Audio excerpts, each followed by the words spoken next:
आज से अपन OCM करना चालू कर रहे हैं एंड मैं पूरा कंटेंट तुम्हारी बुक से ही पढ़ाऊंगा, क्योंकि मुझे नहीं चाहिए कि अपन इसके बाहर से कहीं एक्स्ट्रा पढ़ें। जितना जरूरी है अपन उतना करते चलेंगे। CUET वगैरह की जिम्मेदारी बाद की, अभी अपन को फोकस करना है कि इसके अंदर हर एक जो डिटेलिंग चीजें हैं अपन ने उसको पॉइंट बाय पॉइंट कवर किया है। कोशिश करना कि माहौल बना के बैठो, लगना चाहिए कि तुम फील्ड में बैठे हो। मेरे साथ मैं जितने भी नोट्स बनाऊं उतने बनाना, मैं सिर्फ वही पॉइंटर्स लिखवाऊंगा जो एग्जाम वाइज पेपर वाइज तुम्हारे लिए बहुत ज्यादा क्रूशियल है।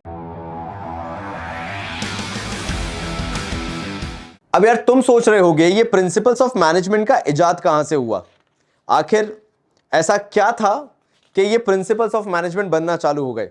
तो चलो छोड़ो, CBSE में हम जो पढ़ते आए हैं, जो हमने बाकी सारे बोर्ड्स में पढ़ा है, मैं तो तुम्हें बताता हूं तुम्हारी बुक क्या कहती है कि शुरुआत में हमारे यहाँ पे काफी सारी टेक्निक्स अपनाई जाती थी काम करने के लिए। हमारे भारत में भी तुमने देखा होगा भिन्न भिन्न तरीके से काम किया जाता है।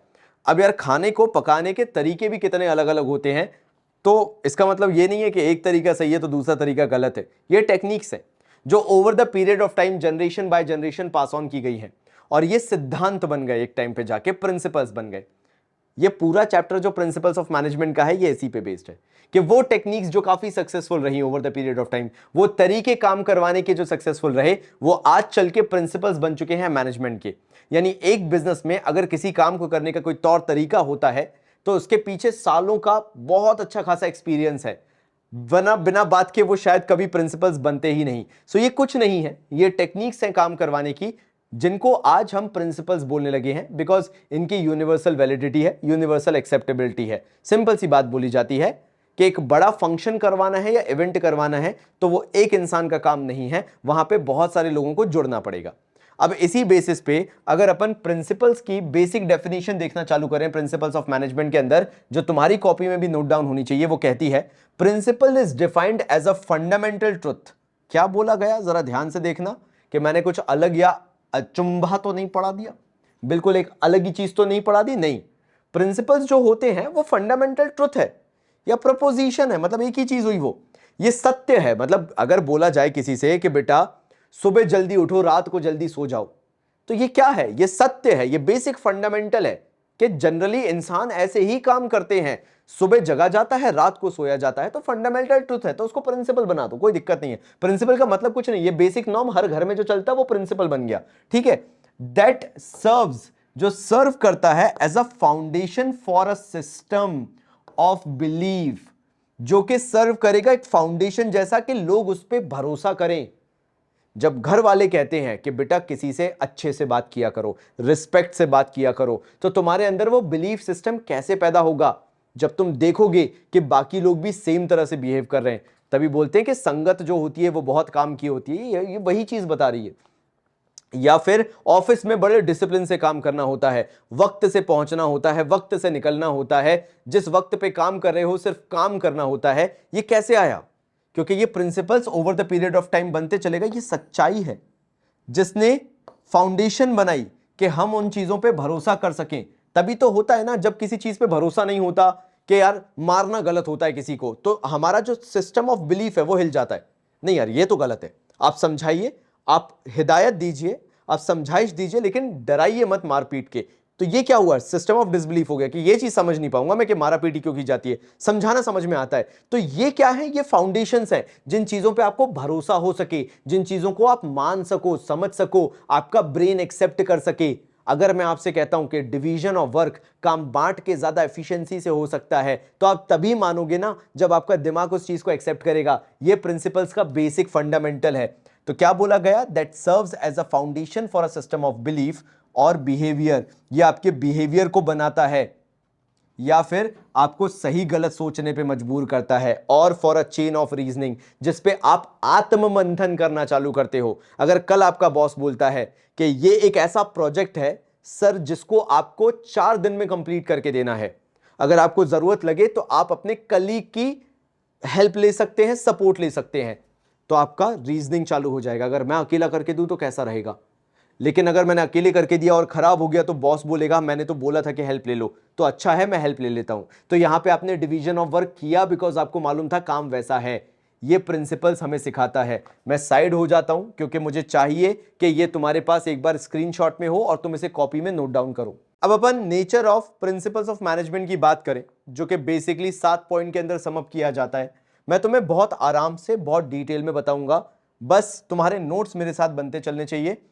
पहली चीज, अगर तुम महाराष्ट्र बोर्ड के स्टूडेंट हो तो एक चीज दिमाग में बिठा लो, instead of remembering the entire paragraph, अगर तुम उसको पॉइंटर्स में बना लो। मैंने भी करा क्या है, जो तुम्हारी बुक है मैंने उसी से पॉइंटर्स बनाए, सो दैट तुम्हें भी वो फील आए कि यार तुम इसी बुक से ही पढ़ रहे हो, तुम्हें कहीं अलग से पढ़ने की जरूरत नहीं है।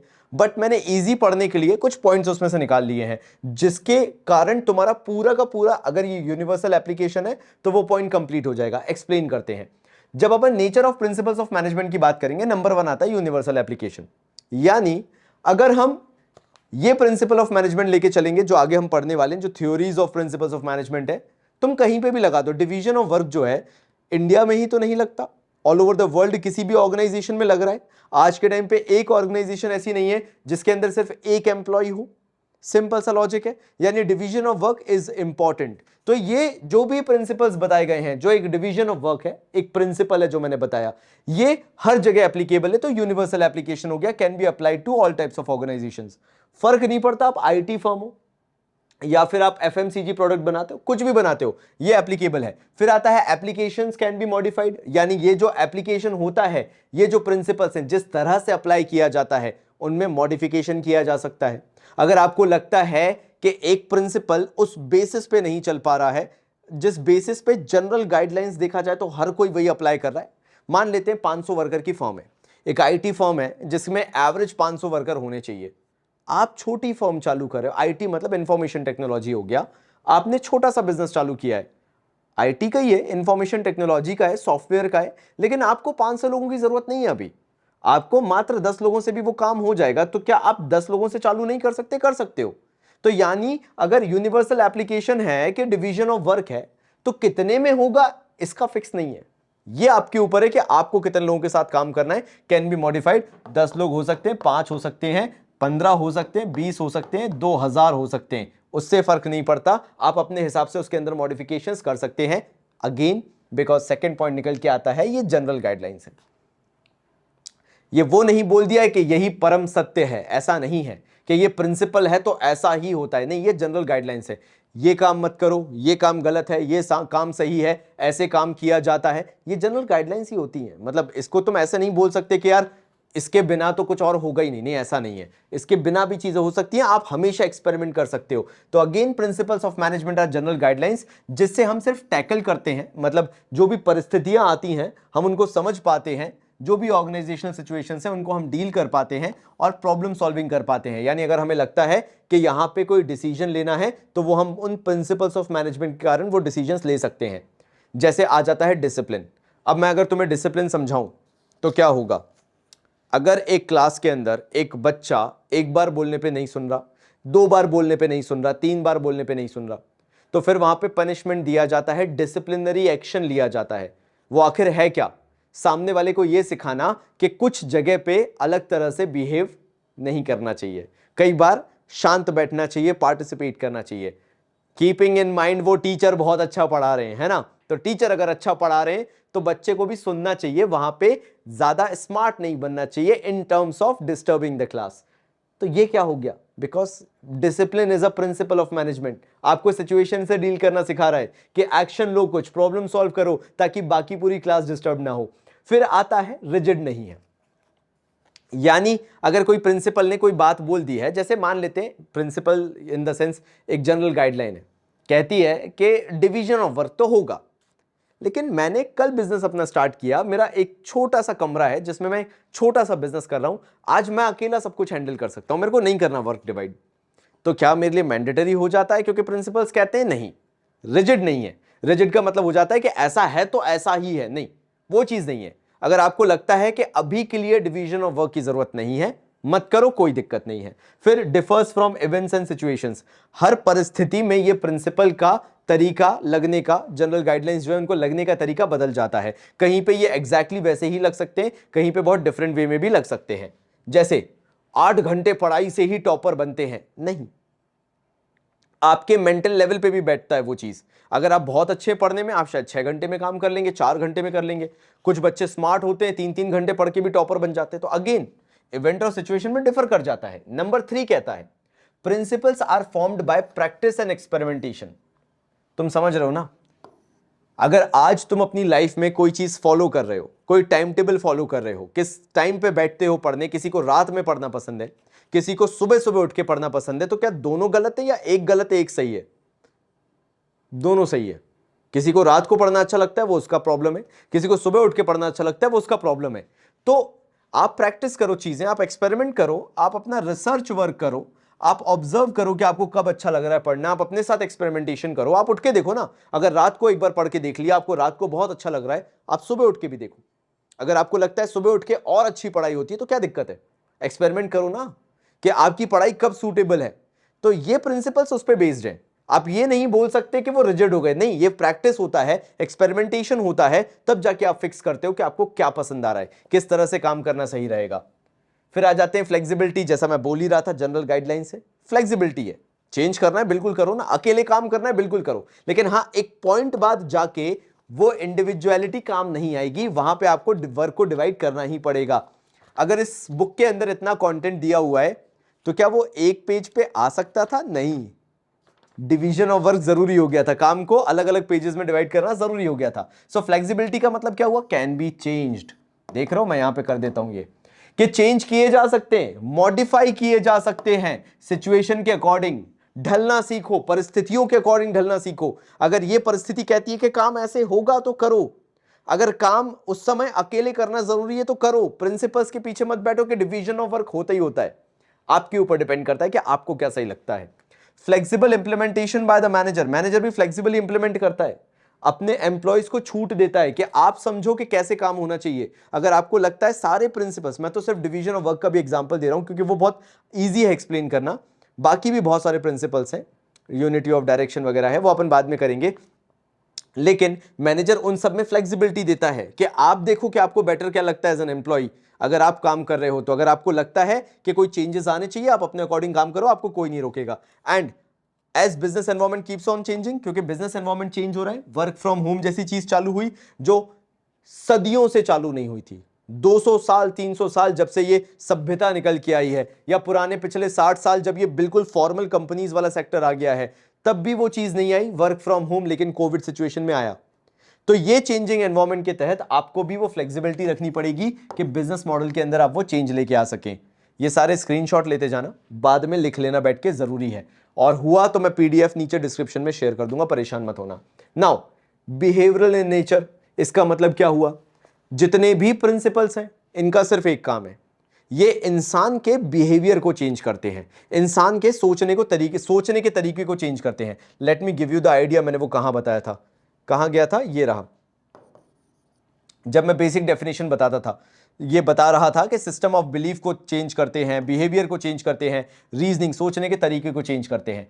मतलब ये जो प्रिंसिपल्स मैं तुम्हें पढ़ा रहा हूं, जितने भी प्रिंसिपल्स अभी तक अपन ने पढ़े हैं, ये बिहेवियर को चेंज करने के बारे में है। क्या बोला गया? Design to influence human behaviour. इंसान के सोचने के नजरिए को चेंज करें, चीजों को देखने के नजरिए को चेंज करें। ये प्रिंसिपल्स का काम होता है कि इंसान को एक नया नजरिया मिले जब वो कंपनी में काम करे, कि ऐसे भी तो काम हो सकता है, ये भी तो तरीका है। अगर कोई एक्सपेरिमेंट ही ना करे, सोच के देखो, तुमने अगर एक ही चीज को परम सत्य मान लिया, और मैं तुमसे बोल रहा हूं ट्राई तो करके देख यार। जैसे मेरे को एक टाइम पे लगता था कि यार साइकिल चलाने में कौन सा मजा है, बचपन में बहुत मजा आता था, लेकिन अभी रिसेंट टाइम में मैंने साइकिल चलाना चालू किया, मुझे मालूम है मेरे को कितना मजा आता है साइकिल चलाने में। अब वो एक तो पुरानी यादें आ जाती हैं और एक्सरसाइज अलग हो जाती है। तो जब तक तुम अपने साथ एक्सपेरिमेंट ही नहीं करोगे तब तक मजा कैसे आएगा? तो ह्यूमन बिहेवियर को कैसे इन्फ्लुएंस करेगा? जब कंपनी वो प्रिंसिपल्स को फॉलो कर रही होगी, तब जाके जो एम्प्लॉयज हैं वो कुछ नया करने की कोशिश करेंगे। And to direct them towards business goals, जो बिहेवियर है उसको बिजनेस गोल्स की तरफ डायरेक्ट करने के लिए ये प्रिंसिपल्स ऑफ मैनेजमेंट होते हैं, ताकि उन सब एम्प्लॉयज को सिखाया जा सके कि आपका सैलरी एक तरफ और बिजनेस का गोल एक तरफ, आपको पहले उसके लिए काम करना है। फिर 6th आता है कॉज एंड इफेक्ट रिलेशनशिप। इनका सिंपल मतलब है कि भैया हमें डिसीजन लेने हैं बिजनेस के अंदर, तो करना क्या है? अगर ये 4 एम्प्लॉयज काम कर रहे हैं, मैंने अलग अलग बना दिए। कॉज एंड इफेक्ट रिलेशनशिप क्या हुआ? इन्होंने अपने काम को जोड़ लिया, इक्वल्स टू रिजल्ट क्या होगा? मनी। बिजनेस प्रॉफिट कमाना चालू कर देगा, बिजनेस ग्रो करना चालू कर देगा। जो हम बोलते हैं ना, ये बिजनेस की ग्रोथ आना चालू हो जाएगी। कैसे हुआ ये? क्योंकि ये चारों ने अपने एफर्ट्स को बांध लिया। तो कॉज एंड इफेक्ट रिलेशनशिप है, अगर ये चारों अपने एफर्ट्स को बांध लेंगे, एक प्रॉपर डिसीजन लेने चल लगेंगे, तो बिजनेस ग्रो करने लगेगा ऑटोमेटिकली। और ये तभी पॉसिबल है जब आप प्रिंसिपल्स को प्रॉपरली फॉलो करना जानते हैं, उसकी फ्लेक्सिबिलिटी को जानते हैं, ह्यूमन बिहेवियर से डील करता है वो जानते हैं, आपको मालूम है राइट टाइम पे राइट डिसीजन क्या लेना है। अगर ये सारी चीजों के बारे में आपको पता है तो आप आसानी से प्रिंसिपल्स को इंप्लीमेंट करके ये कॉज एंड इफेक्ट रिलेशनशिप को अपना सकते हैं। कॉज मतलब और इफेक्ट मतलब, कॉज का मतलब इंप्लीमेंटेशन ऑफ प्रिंसिपल्स, इफेक्ट मतलब ग्रोथ आ गई आपकी। ये तभी पॉसिबल हो पाएगा when you know as a manager how to really implement those principles. वो बोलते हैं ना, रूल ऑफ थंब नहीं है कि ऐसा ही होगा। ये फ्लेक्सिबिलिटी वाली चीजें हैं, अप्लाई करो, जहां चेंजेस लगे वहां चेंजेस करो, तब जाके आपको वो इफेक्ट दिखेगा और बिजनेस ग्रो करेगा। And last, all principles are of equal importance. Principles combined can generate the best results. आज सोचो डिसिप्लिन चला रहे हैं, सबको बांध के रख रहे हैं। सोचो ना, स्कूल्स में होता है ना, हमेशा डांटना, हमेशा चीखना, चिल्लाना, पनिशमेंट देना, हमेशा वही एक चीज दिखती है। कभी ये नहीं दिखता कि पढ़ाएं भी अच्छे से या फिर और को करिकुलर एक्टिविटीज करवाएं। नहीं, सिर्फ क्या सोचा जाता है कि बस बांध के रखो, तो क्या उससे तुम्हारी ग्रोथ हो जाएगी? नहीं। यही प्रिंसिपल्स की बात आ जाती है। अगर मैं फेयोल की बताऊं तो 14 प्रिंसिपल्स होते हैं।